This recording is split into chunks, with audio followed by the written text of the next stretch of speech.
Le nouvel esprit public, Philippe Meyer. Bonjour.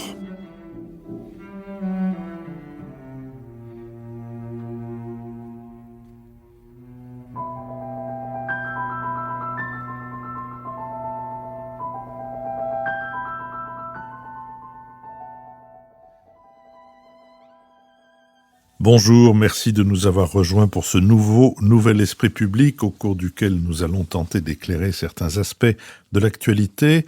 Nous le ferons avec Akram Belkaïd, journaliste au Monde diplomatique, Jean-Louis Bourlange, président de la Commission des Affaires étrangères de l'Assemblée nationale, et Béatrice Gibelin, fondatrice de l'Institut français de géopolitique et directrice de la revue Hérodote, en l'absence, quoique annoncée, de David Jayes. Nous sommes partenaires de l'hebdomadaire Le 1, dont le dernier numéro a pour titre « Ukraine, le risque d'une guerre mondiale ?» et il est ainsi chapeauté « La guerre mondiale n'est plus, place à la guerre mondialisée, qui provoque des conséquences en chaîne. » Bertrand Badi y explique que les Occidentaux ont tort de préférer les alliances durables et que leur fixisme représente une faiblesse dans le jeu international. Olivier Weber rend compte des exactions commises par les Russes et Louis Chevalier retrouve pour nous, dans La Voix du poète, la réponse des Cosaques zaporogues au sultan de Constantinople telle que l'a réécrivit Guillaume Apollinaire. Dans le cadre de nos badas, si c'est pour la culture on l'a déjà donné, nous avons mis mercredi dernier en ligne les riches échanges avec le public suisse de la fondation Jan Michalski après notre conversation sur les résultats de l'élection présidentielle. Enfin, vous y êtes maintenant habitués, mais il ne faut pas que ce soit simplement un bruit qui parvienne à vos oreilles, mais je ne peux pas omettre de vous rappeler que nous vivons essentiellement de vos contributions et qu'il nous faut impérativement en augmenter le nombre.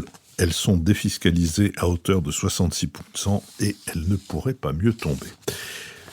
Passons maintenant au premier sujet que nous avons l'intention d'aborder, l'état de la gauche après les négociations entre les partis. Fort de son score au premier tour de l'élection présidentielle, presque 22%, Jean-Luc Mélenchon demande aux Français de l'élire Premier ministre et veut, pour les législatives, réunir la gauche sous le label Nouvelle Union populaire écologique et sociale, NUPES. L'Insoumis a posé ses conditions pour un programme commun partagé et une répartition des investitures au prorata des résultats du 10 avril. Les 5 autres candidats de gauche à l'élection présidentielle ont récolté plus de 3,5 millions de voix, soit près de 10% des suffrages exprimés. Leur projet comportait des divergences programmatiques plus ou moins appuyées. Le nucléaire est une pierre d'achoppement importante entre Jean-Luc Mélenchon et le communiste Fabien Roussel, qui est par ailleurs le seul candidat de gauche à vouloir investir massivement dans l'atome. Le recul ou non de l'âge de départ à la retraite à 60 ans ne fait pas non plus l'unanimité à gauche. Les écologistes ne se retrouvent pas dans l'idée des insoumis de désobéir à certains traités européens, nécessaires selon eux pour appliquer leur programme. La fin de la participation de la France à l'OTAN ne fait pas non plus consensus. Dimanche dernier, le Conseil fédéral d'Europe Écologie Les Verts a entériné un texte d'accord portant sur une centaine de circonscriptions pour leurs candidats. Hausse du SMIC à 1 400 €, retraite à 60 ans, blocage des prix sur les produits de première nécessité, planification écologique et 6e République font partie des marqueurs énoncés. Quant à l'Europe, point de tension, les deux formations s'accordent sur une longue argumentation qui prône dans le même temps la désobéissance à certaines règles européennes et le respect de l'état de droit. Pour ce qui est du nucléaire, le communiqué commun n'en dit mot. Mardi, c'est au tour du PCF de valider l'accord avec le LFI pour les législatives. Les communistes reçoivent 50 circonscriptions, dont 11 pour leurs députés sortants et 5 considérés comme gagnables. Sur le fond, le PCF a reçu des garanties quant à sa future autonomie au sein de l'intergroupe parlementaire de la nouvelle Union populaire écologique et sociale. Mercredi, le Parti socialiste s'est accordé avec la France insoumise sur 70 circonscriptions au prix d'une fracture interne. Le PS a enregistré le score le plus modeste, 1,75%, le score le plus modeste des grands partis de gauche au premier tour, mais il détient le plus grand nombre de députés sortants, 25, auxquels s'ajoutent 3 élus apparentés, contre 18 élus aujourd'hui pour le groupe LFI. Au PS, les fractures internes se multiplient entre partisans de l'Alliance et tenants d'un courant social-démocrate plus modéré, à mesure que l'accord se précise. Au Conseil national, socialistes réunis jeudi soir, l'union avec LFI a été entérinée. La projection Harris Interactive du 4 mai prévoit entre 50 et 100 députés de gauche, 6 désunions au premier tour et entre 70 et 90, 6 unions. Sur cette question, Béatrice Gibelin. Eh bien, pour dire le vrai, c'était inattendu. Quand on constate qu'on regarde simplement un peu les déclarations des uns envers les autres pendant la campagne électorale, y compris même à l'issue du premier tour, où un certain nombre de personnalités de LFI clamaient jamais les socialistes dans la moindre des discussions avec nous. Et puis, cette nuit, il est arrivé, donc jeudi, dans la nuit de jeudi à vendredi, qu'il y ait cet accord signé de façon assez majoritaire, puisque le Conseil national du PS l'a entériné à, je crois, 62%. Alors c'est vrai qu'il y a une forte opposition d'un certain nombre de grands leaders, dont l'ex-président de la République, d'anciens ministres comme Stéphane Le Foll, de présidentes de région comme Carole Deldegas. Enfin, il y a vraiment effectivement une opposition, mais on va dire que le PS, de ceux qui ont entre 30 ans et 40 ans, parce que c'est en fait ceux-là qui ont négocié, c'est des noms qui ne sont pas connus, mais eux voulaient véritablement cette union. C'est, je crois, quelque chose d'assez important, parce que pour la première fois, c'est une gauche qui se veut radicale, même si Mélenchon a fait toutes ses armes au Parti socialiste pendant des années. Donc il connaît quand même très très bien la machine. Et quand il a été ministre de Lionel Jospin, ça a été un ministre très raisonnable, qui a fait d'ailleurs des choses extrêmement intéressantes sur l'enseignement professionnel et sur la valorisation d'ailleurs des acquis de l'expérience. Mais là, sa position de leader radical et qui pose des conditions extrêmement sévères, parce que quand même, quand on regarde la répartition des circonscriptions, parce que c'était quand même ça l'enjeu majeur, c'était sauver les moyens financiers du parti, des partis. Et les résultats au présidentiel étaient tels qu'on ne pouvait pas avoir sa campagne remboursée et que si on n'avait pas un certain nombre d'élus, il en faut 50 présentés et avoir au moins 1% dans chacune des circonscriptions où il y a 50 candidats présentés pour toucher au nombre de voix qu'on a eues, 1,42 € par voix obtenue. Et on touche cela pendant 5 ans. Donc c'était absolument nécessaire. Et d'une autre... On pourrait dire, mais au fond, d'une certaine façon, peut-être qu'LFI pouvait s'en passer, mais LFI n'a aucun ancrage territorial. Donc pour lui, et pour Mélenchon, c'est une opportunité exceptionnelle de pouvoir mettre des candidats partout, de démarrer un ancrage territorial dont il a impérativement besoin. Je rappelle qu'un de ses leaders, comme François Ruffin, qui est médiatiquement très connu, est arrivé loin derrière et n'a fait que 15% des voix dans sa circonscription de Flix-Secours. Donc, l'ancrage territorial du parti LFI était extrêmement fragile. Et les législatives risquaient d'être peut-être un fiasco pour eux, comme il l'avait été en 2017, puisque vous avez rappelé qu'il n'avait que 17 élus. Un fiasco parce que l'abstention est très très forte, et avec une abstention très forte, on ne peut pas se maintenir si on n'a pas 12,5% des inscrits. Et donc, ils ont été balayés, malgré des résultats au présidentiel qui étaient bons. C'est pour ça, à mon sens, qu'il fait cette campagne, Mélenchon Premier ministre. Parce que s'il ne fait pas une campagne, comme il dit, de troisième tour, ce qui n'est pas un troisième tour, mais si ce n'est pas lui qui apparaît comme le leader essentiel, à ce moment-là, il va se retrouver avec une abstention extrêmement importante. Donc c'est un accord parce que tous en ont besoin. Ils en ont besoin pour avoir des groupes parlementaires, ils en ont besoin pour avoir de l'argent.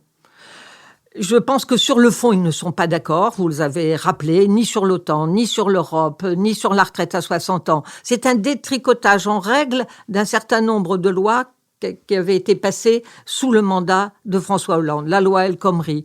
Mais ils remettent en cause aussi sur le mandat de Macron la loi sur le séparatisme. des arrangements avec la laïcité, enfin, des questions qui sont extrêmement fortes et importantes. Et je pense qu'on verra très vite, si chacun a le droit à son parti, une désunion à l'intérieur de cette union qui est pour moi essentiellement une union de circonstances. Dernier point, on répond à la demande très forte de jeunes militants de gauche, qui, eux, sont en demande de cette union de la gauche. Ils ne prennent pas forcément l'histoire d'une gauche de gouvernement qui, dans notre histoire d'une gauche romantique, apparaît toujours comme une traître à la cause. Akram Belkaïd. Oui, alors c'est une bonne nouvelle aussi pour la démocratie, parce que la perspective d'avoir, comme en 2017, une très forte abstention des électeurs, donc je crois que c'était l'un des plus forts taux d'abstention dans l'histoire de la démocratie française. Donc ça, c'est déjà, avec cette union, les gens vont peut-être avoir plus de motivation à aller voter, notamment les jeunes qui se désintéressent en règle générale de ce scrutin. La deuxième chose, c'est qu'il faut tout de même qu'on ait un vrai débat. Et à l'intérieur de la gauche, effectivement, il y a des dissensions, il y a beaucoup de postures, il y a des « retenez-moi ou je m'en vais ». On a vu quelques déclarations de gens dont on pensait qu'ils étaient prêts à passer la main, mais qui essayent d'une manière ou d'une autre de sauver les meubles. Mais ce qui m'importe aussi, c'est que d'une certaine manière, ça montre à quel point les vraies questions n'ont jamais été réglées par la gauche. C'est-à-dire que les questions fondamentales, structurelles, ce que Valls avait résumé d'une manière un peu lapidaire sur les gauches irréconciliables. C'est-à-dire que, bon, on peut considérer que François Hollande est un homme de gauche, on peut aussi le considérer le contraire. C'est-à-dire qu'il y a des questions sur le positionnement de la gauche vis-à-vis du marché, vis-à-vis de l'économie, vis-à-vis des questions structurelles qui n'ont jamais été réglées. Et ça remonte à loin, ça remonte y compris au gouvernement Jospin.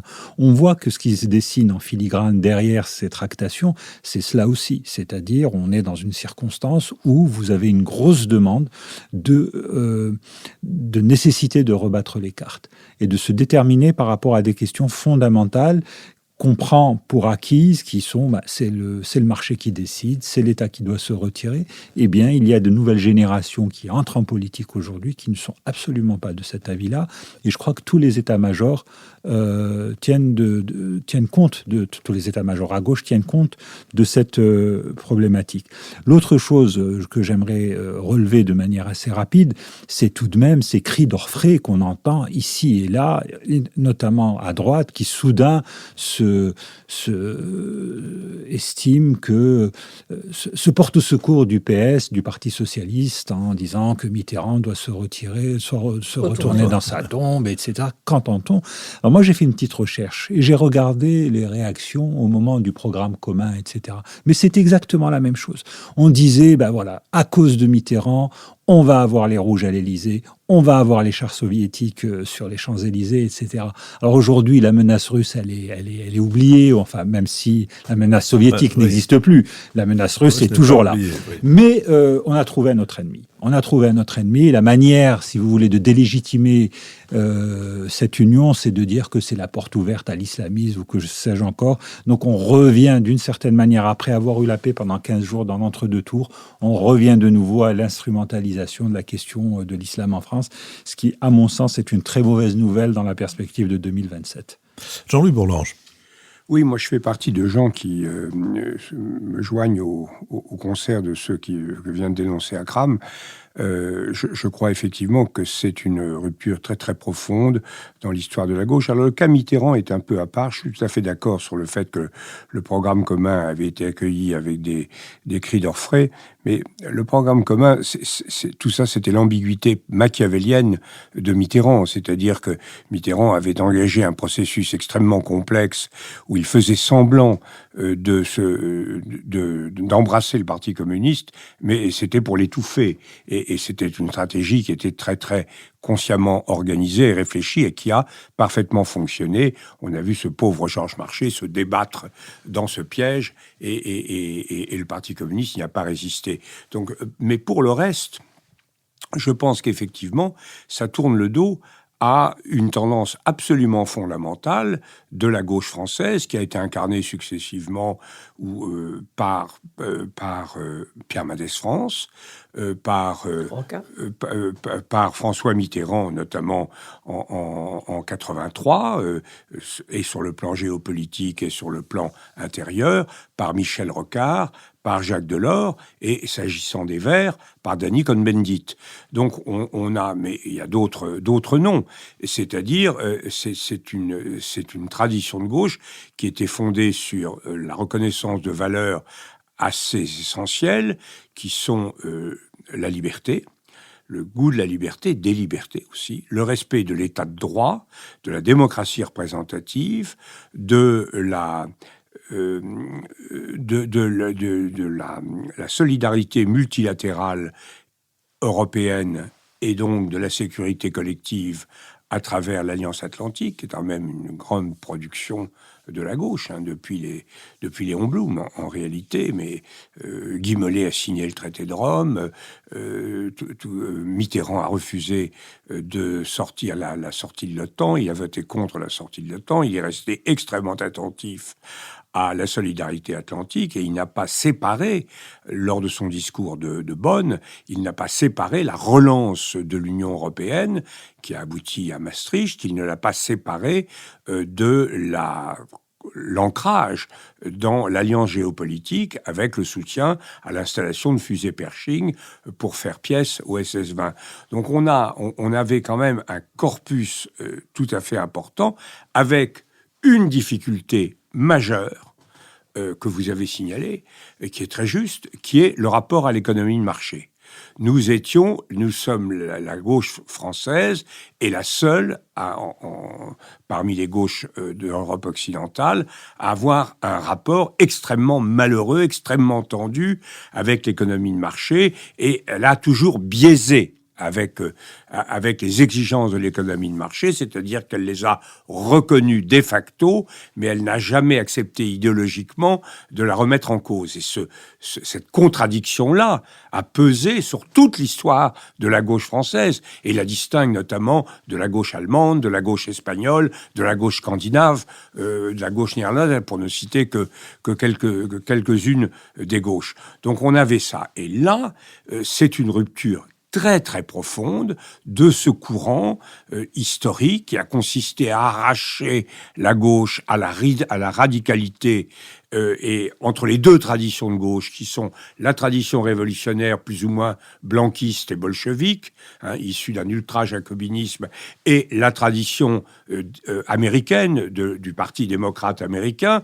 Il y a toujours eu cette tension. Eh bien là, on a un arbitrage absolument résolu sur le plan géopolitique avec la dénonciation de l'OTAN, le refus d'aider l'Ukraine par une aide militaire, la dénonciation de façon absolument piteuse d'ailleurs du traité européen, un programme économique qui est absolument incompatible avec le fonctionnement de l'économie de marché, qui débouche sur le Chavezo-madurisme, et une lecture institutionnelle qui prend en tenaille la démocratie parlementaire par le bas, à travers toute la relance de la démocratie directe, de toutes les mises en cause potentielles du Parlement, et par le haut, par le culte du leader Massimo, qui est, avec beaucoup de talent, d'ailleurs reconnaissant à Mélenchon énormément de succès et de talent dans cette affaire, qui est Jean-Luc Mélenchon. Mais c'est quand même extraordinaire qu'on mette dans l'accord la reconnaissance de la prétention de Jean-Luc Mélenchon à exercer le pouvoir. On a vraiment, je parlerai dans la brève du livre de Grimbert sur les sauveurs, mais là, on a véritablement une intégration par les forces de gauche de la notion de sauveur. Donc, c'est une rupture fondamentale. Alors, l'union de la gauche, moi, je crois que l'union, les gens célèbrent l'union, mais ce qui est beaucoup plus intéressant, à mon avis, et plus grave, c'est que ce courant c'est quelque chose qui répond à des attentes profondes, notamment générationnelles, d'une partie des jeunes. C'est pas simplement l'union pour faire l'union. C'est l'espoir d'une rupture radicale, très profonde, d'une société qui est globalement rejetée comme injuste, inefficace, égoïste, plutocratique, élitiste, etc. Enfin, tout un ensemble de choses. Et ça, c'est un rejet radical qui est très profond. Je veux dire que c'est pas l'union qui caractérise cet accord, c'est le radicalisme, et le consensus de radicalité dans une partie, consensus, heureusement, qui n'est pas national, mais qui est très fort dans une partie de la société de la gauche. Alors pour moi, je veux dire, je dois plaider, je finirai par ça, je dois plaider coupable. Parce que je me suis vraiment trompé, notamment dans ces émissions, sur les grandes largeurs. J'ai longtemps dit, au cours des mois précédents, que la gauche était totalement éclatée, parce qu'elle était désormais, elle avait, par rapport à son clivage traditionnel, économie de marché, économie centralisée, qu'elle avait beaucoup de mal, comme je l'ai rappelé, à vivre, elle avait ajouté le clivage de la laïcité, qui n'est pas négligeable, qui n'est loin de... Je ne pense pas qu'on puisse le traiter avec les jeunes. C'est pas le problème musulman, c'est le problème de la laïcité. C'est quelque chose de plus profond. Il y avait le problème de la laïcité et il y avait le problème de la croissance.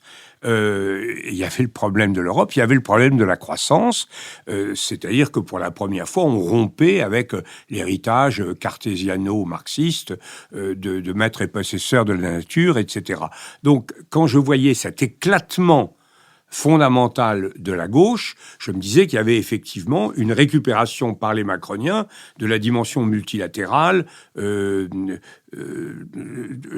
libérale et démocratique traditionnelle de l'héritage de gauche, et qu'on face à une droite autoritaire, nationaliste, etc. Et donc, le reste était quand même perdu. Eh ben non.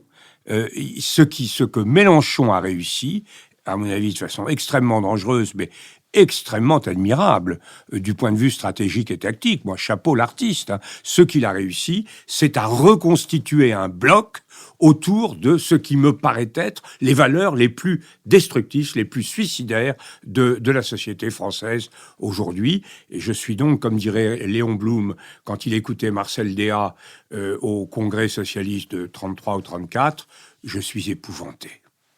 Vos trois interventions et la manière dont Jean-Louis a repris le même thème me remettent en mémoire, mais malheureusement pas de manière suffisamment précise, mais plusieurs sondages qui avaient indiqué que les moins de 25 ans étaient très favorables à davantage d'autorité dans le gouvernement de la société, ce qui n'est pas complètement... se retrouve dans la proportion des moins de 25 ans qui votent Marine Le Pen.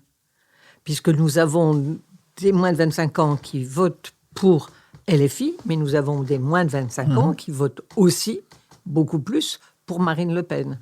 Donc on voit bien qu'il y a une demande d'autorité, vous avez parfaitement raison, et surtout d'une incarnation, avec l'idée qu'il faut des programmes qui changent la vie, avec des projets complètement opposés entre celui de LFI et celui de l'extrême droite. Mais c'est important de rappeler cela, c'est, je crois, tout à fait... assez préoccupant. Mais je ne souscrirais pas, comme Jean-Louis, à l'idée qu'on est sur un bloc construit. Là, on est dans un rafistolage pour sauver les meubles. C'est le bloc, c'est Mélenchon. Voilà, le bloc, c'est les socialistes. Exactement. Et les Verts, et le PC. Et je ne crois pas qu'une fois qu'ils auront, s'ils les ont, leurs différents groupes parlementaires, on puisse avoir, et dire que Mélenchon arrive à imposer véritablement la ligne à l'ensemble de ses autres partenaires. Dieu vous entende, ma bonne dame. Sait-on jamais, cher ami, sait-on jamais. Et parce que dans toute l'histoire des unions de la gauche, c'est toujours un combat. Toujours. Et les divisions réapparaissent très, très rapidement. Et En plus, Mélenchon n'est pas un démocrate. La façon dont il gère son mouvement, par exemple, il n'a jamais été élu par son mouvement. Il s'est autoproclamé chef du mouvement. Il s'est autoproclamé candidat à la présidentielle. Comment les choses se passent autour de lui, on n'en sait rien. Je veux dire, il n'y a pas du tout des mouvements internes. C'est lui et puis un tout petit cercle qui décide. Et puis, et si tu n'es pas content, tu sors. France Insoumise, parti soumis. Exactement. France Insoumise, parti soumis. Oui, là, je trouve que vous poussez le bouchon. Pour le débat, bien sûr. Mais bien sûr, non, mais parce que à ce moment-là, mais bien entendu, à ce moment-là, si on s'attarde sur le fonctionnement, ce qu'a été le fonctionnement, par exemple, de la majorité parlementaire ces 5 dernières années, sur la manière dont LREM fonctionne, jusqu'à maintenant, la manière dont sont choisis les candidats LREM par le président en personne, on se dit, il y a aussi, on sait très bien que la maladie politique française est tout de même celle vous l'avez dit tout à l'heure, celle du sauveur. Il n'y a pas un parti en France politique où le patron est remis en cause, où il n'a pas les pleins pouvoirs. C'est pas possible. C'est quand même particulier. Non. Je suis d'accord. Enfin, vous avez raison, mais c'est quand même. Il y a un accent d'emphase extrêmement fort. Le cubano-madurisme, c'est quand même une réalité. Hein. Et puis, il y avait une tradition au PS, même si Mitterrand était le chef, mais il y avait une tradition au PS du débat. Pour avoir vécu avec un militant et pour vivre encore avec un militant PS pendant 45 ans, je peux vous dire que les débats, ils existaient. Et là... Cette façon qu'a Mélenchon de pratiquer son hégémonie pour le moment suscite quelques préoccupations et quelques inquiétudes. C'est valable ailleurs. Je parle simplement de cette idée de bloc et d'union du bloc. Je pense que c'est une union, mais vraiment dans une stratégie de rentabilité. Hein, voilà, il nous faut sauver les finances de nos partis. Et on avale les couleuvres le temps qu'il faut. On verra après. On a mis sous le tapis tout ce qui était gênant sur le nucléaire. Bon, on a rappelé la formule à propos de l'Europe, désobéissance dans l'état de droit. Je ne sais pas bien comment ça va fonctionner cette affaire-là, mais c'est assez intéressant. Retraite à 60 ans pour tous et toutes. Ah oui, mais il faudra 42 années ou 43 annuités pour pouvoir y avoir droit. Donc, si tu commences à travailler à 22 ans, nécessairement, ça sera 64 ans. Mais ça, tu le dis pas. C'est la retraite à 60 ans pour tous. C'est-à-dire qu'on est quand même dans un programme dont on est à peu près certain qu'on n'aura pas à l'appliquer. Oui, il y a une chose en tout cas qui m'a frappé. Il paraît, c'est ce que dit le Canard enchaîné, les quelques sources que j'ai pu avoir le confirment à peu près, que le président de la République aurait dit à ses troupes, et notamment à ses ministres, de ne pas aller sur les plateaux de télévision ni dans les plateaux de radio pour laisser toute la place au débat à l'intérieur de la gauche et pour que la lumière soit mise sur la gauche, sur ses contradictions, sur les débats qu'il y a autour, etc. S'il l'a fait, c'est assez habile, mais il faudrait qu'il le fasse assez longtemps s'il veut, parce que sinon les gens vont se mettre à faire comme Akram, c'est-à-dire qu'ils vont aller regarder dans le camp du président de la République et pas seulement dans le... sur les débats. Tout le monde doit dire non, alors il se rabat sur le pauvre Bourlange. Il est évident que n'importe quelle coalition assez différente, on peut faire exactement la même chose. Lorsque Sarkozy a essayé de mettre en place son parti unique de la droite, ça a été aussi exactement la même chose. Il y a des dissensions, il y a des différences de vision. Moi, je pense que encore une fois, ce qui est intéressant, c'est que dans ce rapport de force qui est en train de s'instaurer à gauche, où pendant très longtemps le PS a été hégémonique par rapport à ses autres partenaires, il faut le rappeler, aujourd'hui les vraies questions sont posées. Et l'une des questions, et j'y reviens, c'est que pendant très longtemps, le PS, dit de gauche, a pensé qu'il pouvait faire l'économie du social, qu'on a abandonné les progrès sociaux, au bénéfice de réformes qui étaient plutôt sociétales, en pensant que ça pouvait être présenté comme étant des réformes de gauche. Et on est bien mal de citer ne serait-ce qu'une réforme sociale qui est faite par le gouvernement Hollande. Je parle pas de sociétale. Je parle de la loi, par exemple, la loi travail. Elle a hérissé un bon nombre de gens qui n'étaient pas forcément des partisans de Mélenchon et qui ont absolument refusé cette réforme, qui ont refusé la réforme des retraites, parce qu'effectivement, à l'argument comptable, financier qu'on peut avancer à toutes ces espérances, il y a aussi ce que les gens attendent et espèrent. Et donc ça va permettre peut-être d'avoir de vrais débats sur ces questions-là et pas simplement cette espèce de dualité qui était mortifère, qui consistait à, sous le label gauche de gouvernement, c'est-à-dire faire avaler les couleuvres aux militants et de quinquennat ou de septennat en quinquennat et de renoncement en renoncement. Je crois que c'est une erreur d'analyse que vous faites sur ce qu'est un gouvernement de gauche sociale. La vérité, c'est que nous sommes sortis de la période de croissance, déjà longtemps.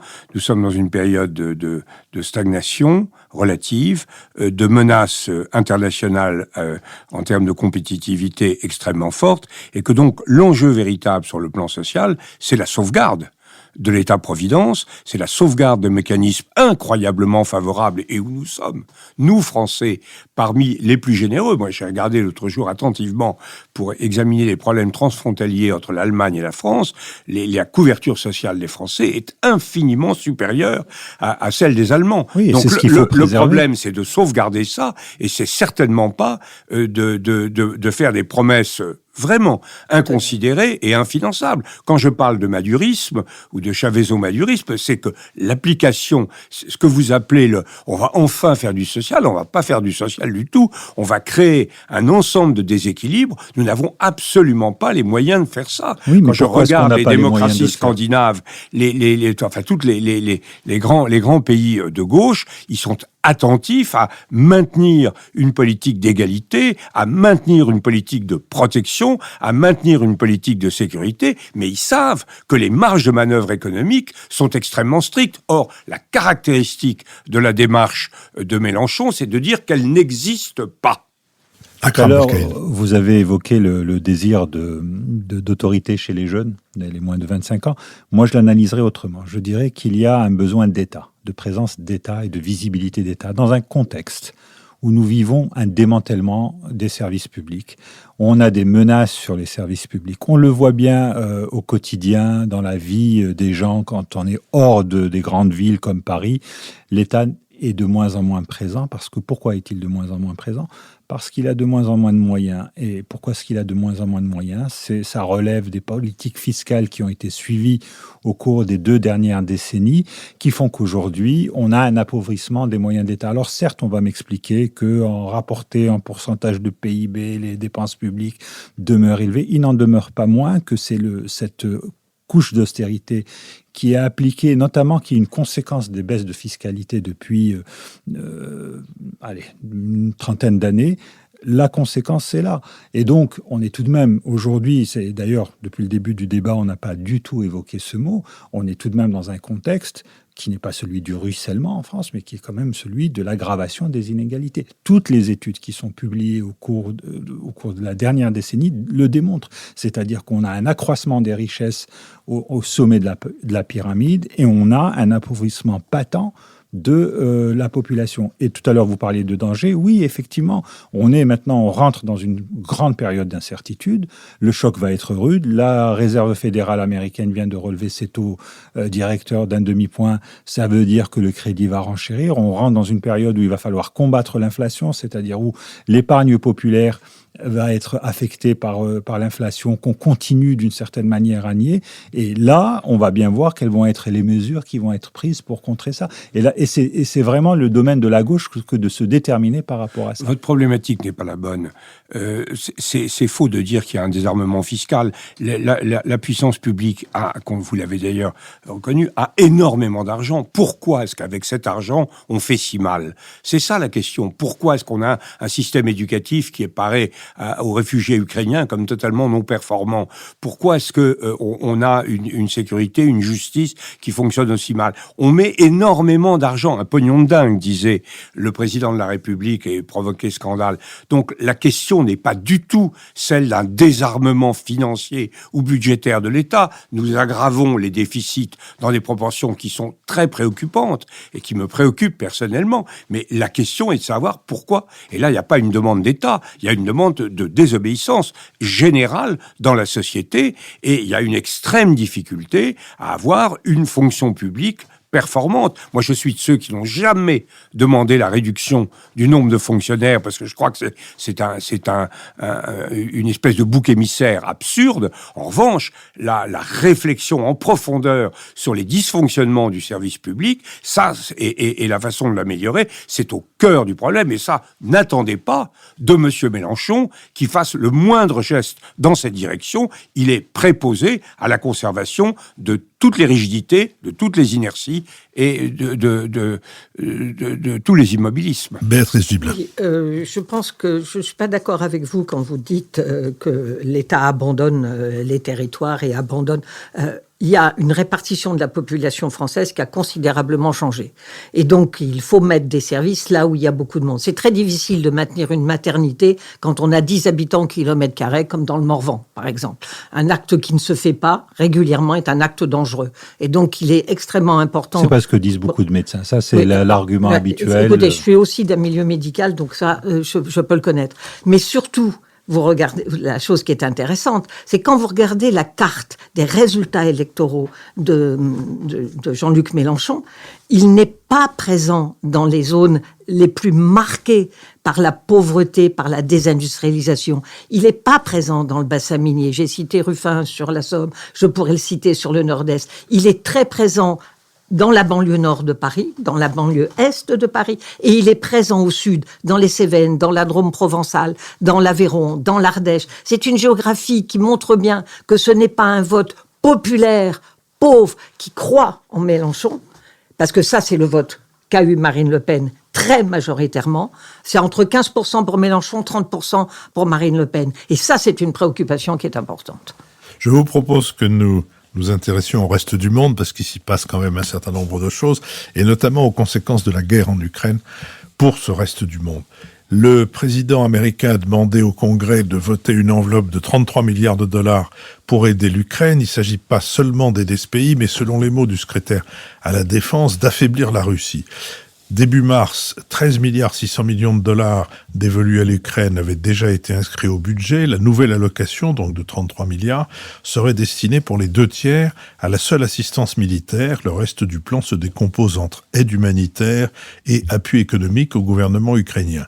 Enfin, 500 millions sont destinés à soutenir les secteurs dont l'économie s'est trouvée affectée jusqu'en Amérique par les conséquences de la guerre, comme la production céréalière et la production de matériaux indispensables à la fabrication d'armements et de voitures. En outre, une disposition prévoit d'attribuer au gouvernement fédéral le pouvoir de saisir et de liquider les actifs d'oligarques russes gelés dans le cadre des sanctions contre Moscou. Le tout avoisinerait les 30 milliards de dollars et servirait à financer à la fois le soutien aux réfugiés et la reconstruction de l'Ukraine.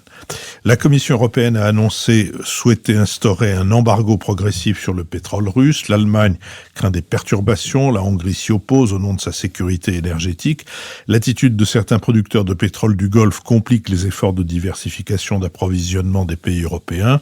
L'Arabie saoudite et les Émirats arabes unis rechignent à augmenter leur production pour infléchir les cours de l'or noir. Le marché des céréales s'enflamme également en raison de la brutale diminution des exportations ukrainiennes et des sanctions imposées à Moscou. En conséquence, les pays importateurs cherchent de nouveaux fournisseurs, tandis que près d'1,7 milliard d'individus pourraient subir des pénuries. Il faut que les pays occidentaux réfléchissent de façon urgente à des mécanismes pour éviter les émeutes de la faim et leurs effets déstabilisateurs dans de nombreux pays, a souligné l'ancien responsable du département des opérations de maintien de la paix à l'ONU, Jean-Marie Guéhenno, en référence notamment à l'Égypte et à l'Afrique du Nord, très dépendantes des céréales russes et ukrainiennes. Si de tels instruments ne sont pas mis en place, cela poussera ces pays dans les bras de la Russie, met en garde Jean-Marie Guéhenno. Sur cette question, Akram Belkaïd. Alors, la guerre a surpris beaucoup de monde, l'invasion de l'Ukraine par la Russie. Pendant très longtemps, ça a été un scénario qui n'était pas du tout envisageable parce que beaucoup de gens estimaient que c'était trop gros pour arriver, et c'est arrivé. Et aujourd'hui, on se rend compte que c'est un conflit qui, semble-t-il, peut-être qu'il y aura une, entre guillemets, bonne surprise, mais que c'est un conflit qui est parti pour durer. Sur le terrain, les Russes amoncellent les déboires. Ce qu'ils pensaient être peut-être une campagne éclair ne l'est pas, ne serait-ce que parce que d'abord les Ukrainiens résistent, ensuite parce que les Ukrainiens sont aidés, et notamment par la mobilisation des États-Unis et de l'Union européenne. Et donc on a une situation absolument inquiétante. Vous citiez tout à l'heure l'hebdomadaire Le 1, sur cette banalisation de l'évocation des conflits nucléaires. On a vu les responsables russes ne pas hésiter à menacer d'une troisième guerre mondiale en disant que si ça continuait comme ça, le risque augmentait. Puis il y a des communications de la part de Moscou sur des simulations d'usage de missiles à longue distance. Donc on est tout de même dans un contexte très inquiétant, ne serait-ce que sur cette question-là, c'est-à-dire d'un embrasement qui dépasserait les frontières de l'Ukraine et qui concernerait d'autres pays, à commencer, y compris en Europe, où certains foyers de tension pourraient rapidement renaître.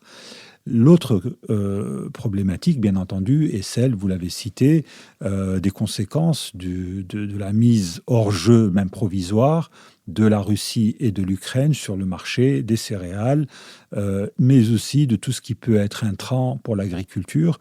Alors, il est effectivement vrai que beaucoup de pays ont des stocks, que beaucoup de producteurs existent. Néanmoins, la chose n'est pas négligeable. 1,7 milliard de personnes, vous l'avez dit, sont menacées de famine. Les programmes de l'ONU et de la FAO sont aussi menacés.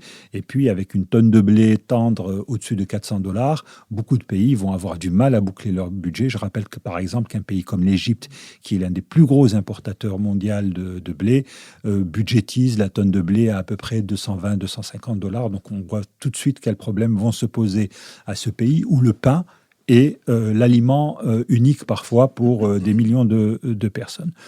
D'autre part, ce que l'on relève aussi, c'est cette recomposition, enfin, cette photographie géopolitique qui est bien plus nuancée qu'on ne le croit. Et vous l'avez cité, on voit qu'il y a, ma foi, une union qui se fait entre les États-Unis et les pays, les membres de l'Union européenne. Néanmoins, dans le reste du monde, même si beaucoup ont voté les sanctions, même si beaucoup ont condamné l'invasion de l'Ukraine par la Russie, beaucoup de pays rechignent à suivre le même élan que les Européens et les États-Unis. Je pense par exemple aux pays du Golfe, dont le poids est connu au sein de l'OPEP, et l'OPEP vient de refuser, elle n'a pas simplement tergiversé, elle refuse pour le moment d'augmenter sa production pour remplacer l'éventuelle disparition du pétrole russe sur le marché. Cela indique aujourd'hui que, y compris chez les obligés, appelons-les comme ça, des États-Unis ou de l'Europe, il y a une espèce de prise d'autonomie, de distanciation par rapport aux décisions de l'Union européenne et de Washington. Ça ne veut pas dire une adhésion à la démarche russe, mais cela veut dire un pas de côté et assez marqué qui interpelle. Béatrice Gibelin. La situation a fait apparaître, pour rebondir sur ce que vient de dire Akram, effectivement que ce qu'on appelle le camp occidental pouvait apparaître assez isolé, au-delà effectivement d'un certain nombre de votes qui ont donné l'illusion, on va dire, ou l'impression que tout le monde marchait, ou presque, d'un seul homme. À part qu'il y avait l'Inde, où on voit d'une certaine façon ressurgir un discours de non-aligné, on va dire. La Chine, qui décide dans un premier temps à voter, dans un deuxième, après, sur d'autres sanctions possibles, s'est retirée. Tout ceci date du début du conflit. Ce serait intéressant de voir ce qu'il en est aujourd'hui, après déjà maintenant 2 mois pleins de conflits, notamment le troisième, avec ce qui apparaît de la gravité du mode de guerre mis en place par la Russie. Donc on verrait peut-être des choses un peu changer. Mais en tout cas, il est incontestable que ce qu'on appelle le camp de l'Occident se trouve assez isolé, on va dire, ou en tout cas non suivi par une majorité de pays. Et vous avez soulevé le Moyen-Orient en disant c'est au fond une sorte de prise d'autonomie Et ce n'est pas vrai seulement des producteurs de pétrole du Moyen-Orient, c'est vrai aussi d'un certain nombre de pays en Afrique, avec, je pense au Sénégal, par exemple, vis-à-vis de la France, avec une certaine prise de distance qui peut être importante.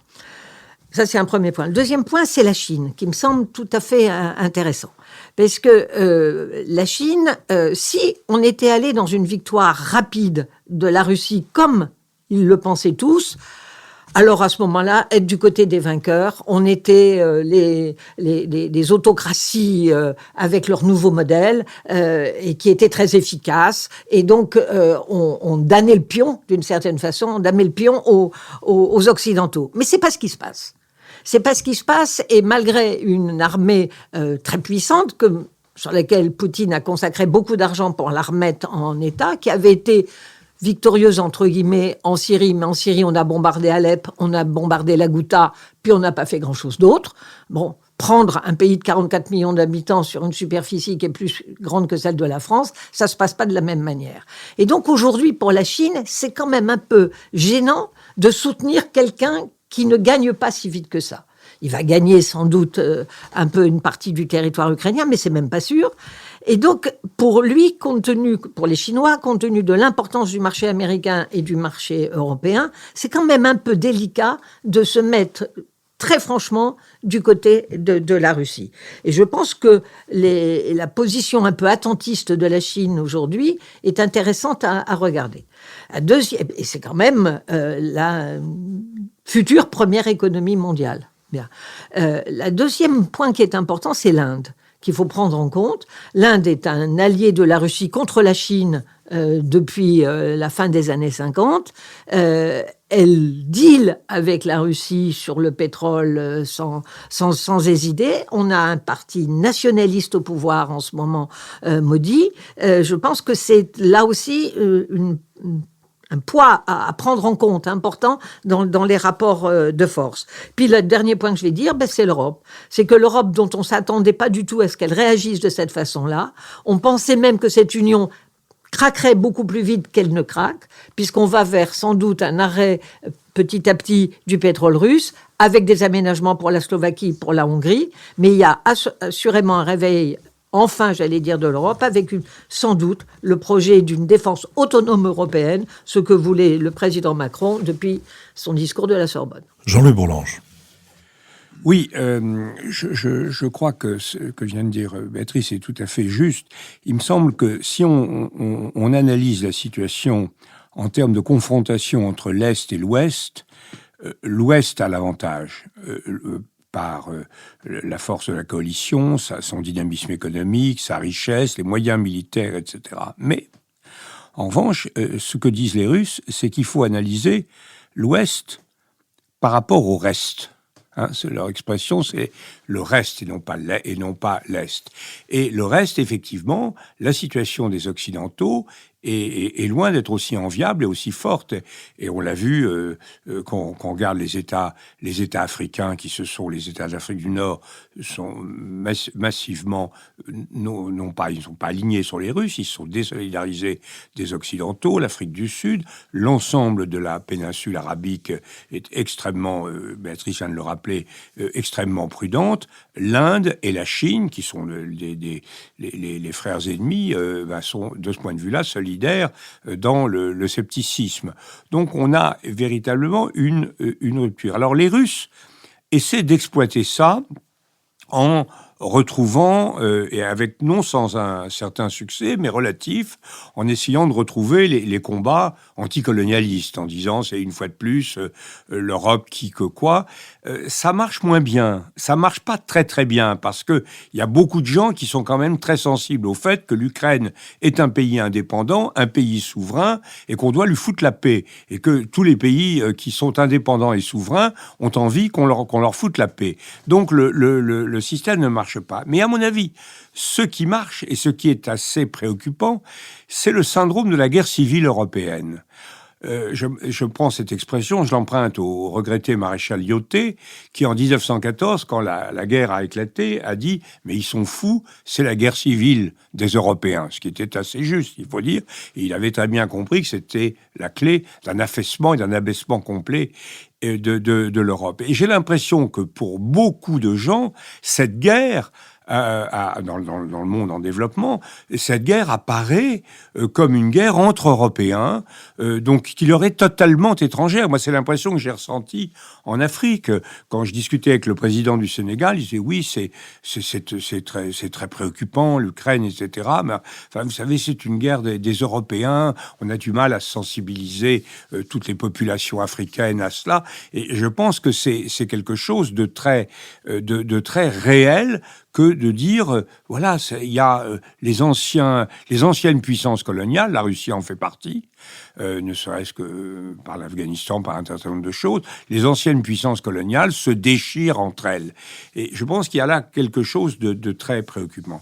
La deuxième chose que je voudrais remarquer, c'est que sur l'évolution du conflit, je pense qu'on a présenté, notamment Le Monde, a présenté l'évolution actuelle, évidemment la montée en puissance de la solidarité américaine en matière d'armes, les efforts que nous faisons pour arriver un peu péniblement et un peu lentement, mais progressivement, à un régime de sanctions qui finira par pénaliser très très sévèrement l'économie russe. On a l'impression d'une intensification de la lutte. En réalité, notre analyse, en tout cas à Paris, n'est pas celle-là. Notre analyse, c'est de dire que la guerre a simplement changé de nature, qu'on était passé d'une guerre de mouvement, on est passé de la bataille de la Marne à la bataille de Verdun, pour prendre une comparaison un petit peu foireuse. D'une guerre de mouvement qui a été gagnée très très brillamment par les forces ukrainiennes, avec la mobilité, et on leur a donné des armes, des armes anti-chars, des armes de sniper améliorées, si je puis dire. Bon, et maintenant, nous sommes rentrés dans une confrontation très dure, très très pénible, parce que ce que je cite toujours, c'est Renaud Racine qui m'avait fait citer la phrase de Tacite dans la vie d'Agricola, solitudinem quem pacem appellant, cette désolation qu'ils appellent la paix. C'est vrai que là où les Russes avancent, il n'y a plus rien.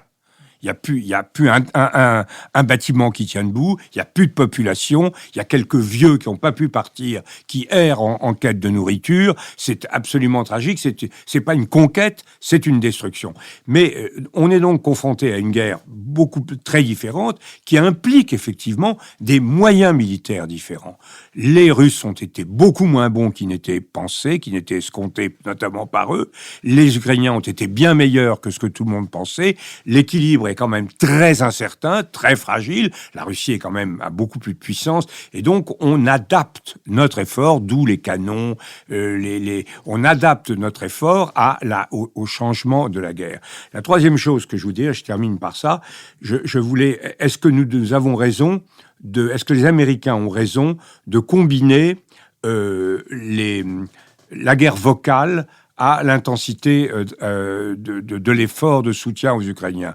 Je crois que non. Je crois qu'il ferait mieux de se rappeler la maxime du regretté Theodore Roosevelt, prenez un gros bâton, mais parlez doucement.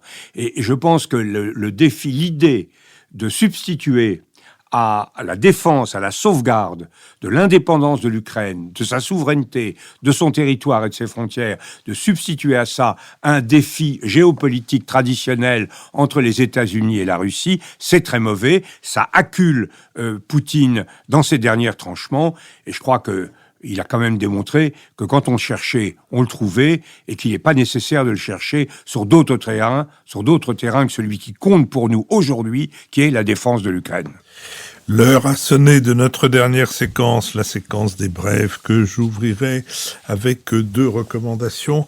La première, j'ai déjà eu l'occasion, je crois, plusieurs fois de citer ce site internet, site littéraire qui s'appelle En attendant Nadeau. Nadeau comme Maurice, N-A-D-E-A-U, et non pas Nadeau, D-O-T.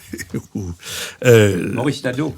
Maurice Nadeau. Les lettres, voilà. Oui. Pas les lettres françaises. Non, Donc, bref, En attendant Nadeau est un site... Le grand centenaire, il est mort à 105 ans, Nadeau.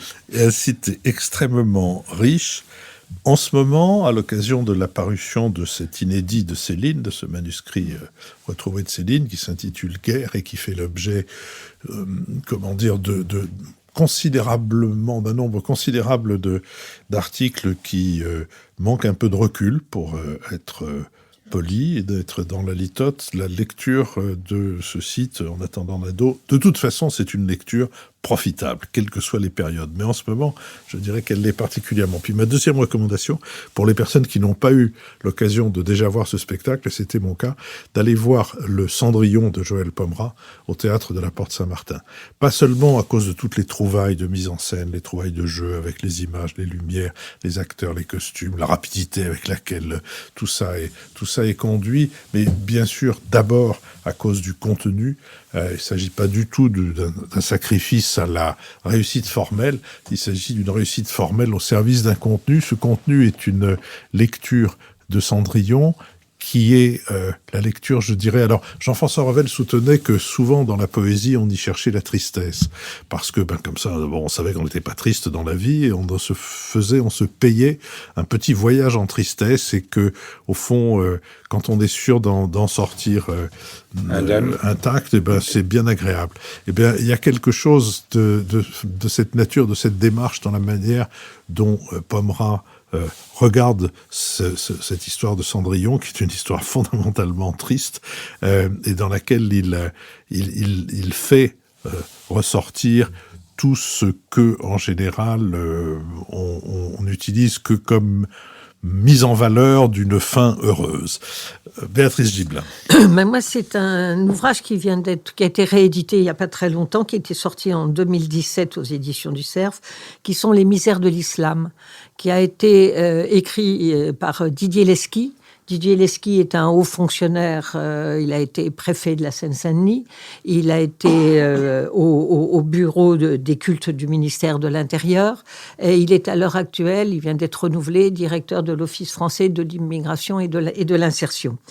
Et il a donc, un regard très, à la fois bienveillant et critique sur ce qu'il appelle les misères de l'islam. Et au fond, la question qu'il pose, c'est pourquoi l'islam moderniste, certains disent l'islam de France ou l'islam français, mais je préfère l'expression l'islam moderniste, ne progresse pas véritablement de façon importante dans l'ensemble de la population musulmane française. Il y a beaucoup d'intellectuels musulmans qui écrivent des ouvrages tout à fait remarquables, avec une vraie réflexion, mais qui sont à une distance lointaine de ce que vit les pratiquants musulmans de là où ils sont. La distance est très très grande, et je pense que c'est une question importante à se poser, et qu'il serait utile de réfléchir, et c'est ce qu'il fait lui, au fond, à ce qu'il appelle les misères de l'islam, en étant assez critique. Alors, j'ai pas assez de recul et de connaissances pour le justifier, sur le faible rôle des imams à part certains d'entre eux connus, médiatisés, mais sur, on va dire, ceux qui font pas de bruit, dans l'accompagnement d'une modernisation, en tout cas de l'islam en France. Voilà. C'est une réflexion qui donne à penser. Oui, les imams, c'est un vaste sujet, effectivement. Eh bien, écoutez, moi, j'ai un ouvrage qui vient de paraître aussi au Cavalier Bleu, dans la collection Idées reçues. Donc, c'est votre homonyme, c'est quelqu'un qui s'appelle Daniel Meyer. Il n'y a plus d'un âne qui s'appelle Martin. Voilà, et donc qui est consacré au Liban. Qui est consacré aux idées reçues concernant le Liban. Alors donc, c'est fait sous forme c'est très didactique, c'est très pédagogique, mais c'est aussi assez stimulant. Par exemple, quelque chose qui va faire bondir beaucoup de gens. Eh bien, il explique que, ma foi, les origines phéniciennes de nos amis libanais sont à revoir et à considérer avec la plus extrême des prudences, même si effectivement, et avec bien entendu, avec la mention sur le fait qu'un écrivain français, un illustre nom français, a joué un grand rôle. Ernest Renan, c'est lui qui a remis la question phénicienne à l'ordre du jour au XIXe siècle. Et voilà, donc il y a aussi d'autres choses plus récentes, notamment la question de l'explosion du port de Beyrouth en août 2020 avec les responsabilités. Bien entendu, on accuse beaucoup le Hezbollah, mais on se rend compte en lisant cet article, ce livre, que les responsabilités sont multiples. Et pour terminer, une analyse fine du rôle de la Syrie dans ce pays depuis plusieurs décennies. C'est un ouvrage que je recommande fortement. Jean-Louis Bourlange? Oui, je dois dire que j'ai visité le port de Beyrouth. C'est quand même quelque chose de terriblement impressionnant comme dévastation. Mais oui, je voudrais recommander le livre de Gérard Grimbert, La République et les Sauveurs, qui est paru chez Kalman Levy. Et évidemment, Grimbert, qui s'est signalé par plusieurs choses, notamment par une assez grande allergie à la personne de Napoléon Ier, dont il a fait une analyse critique assez vive, analyse cette espèce de tendance fondamentale de la part de ce peuple qui a guillotiné son monarque absolu à recourir épisodiquement à des sauveurs. Alors il en distingue pour l'essentiel 5, les deux Napoléon, le grand et le petit, Boulanger, Pétain et De Gaulle. Et il essaie de bâtir, et il réussit à bâtir une sorte de typologie des raisons qui mobilisent l'appel des Français aux sauveurs, un état de crise, le goût de l'État, une attente d'autorité extrêmement forte, une proximité du héros national qui parle à l'imaginaire collectif et de l'armée. Tout cela constitue quelque chose d'assez unifié et il regarde ça avec énormément de défiance. Gérard Grimbert est un républicain parlementariste très, très attaché au fonctionnement traditionnel des démocraties européennes, et il ne s'identifie pas du tout à cela. Alors on peut quand même critiquer une chose, c'est est-ce qu'il y a vraiment une unité complète? Moi, j'ai toujours été très sceptique sur le rapprochement Pétain-De Gaulle. C'est pas du tout la même chose. C'est pas du tout la même chose. Ou même Pétain-Napoléon. C'est tout à fait différent. Et puis, on a toute une gamme de semi-sauveurs. Le modèle caricatural, c'est peut-être le regretté Gaston Doumergue, l'homme qui avait dit, appelé à la tribune, après les 6 février 34 à sauver la République. Il était venu de la banlieue de Toulouse, Tournefeuille, il avait déclaré solennellement, et je tiens à dire à cette assemblée qu'il n'y a pas plus loin de Paris à Tournefeuille que de Tournefeuille à Paris. Cette formidable maxime n'a pas conduit à sauver la République décisivement, mais enfin, est restée dans les mémoires. Bon, et Clémenceau, qui est un sauveur, mais un sauveur républicain. Et la question finale de Grimbert, c'est « Et Macron ?» Est-ce que Macron est un sauveur? Est-ce que Macron est un républicain? La réponse, elle est évidente, c'est qu'avec la Ve République, on a greffé l'esprit du sauveur, l'esprit sur la République traditionnelle, avec toute une gamme de solutions intermédiaires qui s'appelle le présidentialisme à la française et dont il faut convenir qu'il est en difficulté. En tout cas, moi, je reste fidèle à ma religion traditionnelle qui est de dissocier le prestige du pouvoir, l'identifier, le symbole de la nation et de l'exercice du pouvoir. Mon héroïne, c'est la reine d'Angleterre qui est la plus grande héroïne stoïcienne de toute l'histoire de l'humanité, 80 ans ou presque de dévouement absolu à une inexistence politique aussi absolue. Merci. Merci et merci également à Sophie Jacquin avec qui cette émission a été préparée, à Benoît Carré qui en assure le compendium, le compte-rendu analytique, de même d'ailleurs qu'il assure la retranscription de nos brèves qui circulent sur les réseaux sociaux, à Nicolas Tourneau qui veille au site, à Olivier Magloire qui veille aux plateformes de financement, à Adrien Beccaria qui a enregistré cette émission pour le studio L'Arrière-Boutique, et puis à Julien Neuville des Nouvelles Écoutes qui nous produisent. Je vous rappelle que vos dons nous sont nécessaires, qu'ils sont défiscalisés, que nous les accueillons avec reconnaissance. À la semaine prochaine. Enfin non, à mercredi pour le BADA et à la continuation du BADA avec Dominique Vermorel, compagnon tailleur de pierre, qui nous expliquera comment il travaille depuis nombreuses années à la réfection de la cathédrale de Rodez. Et puis ensuite à dimanche.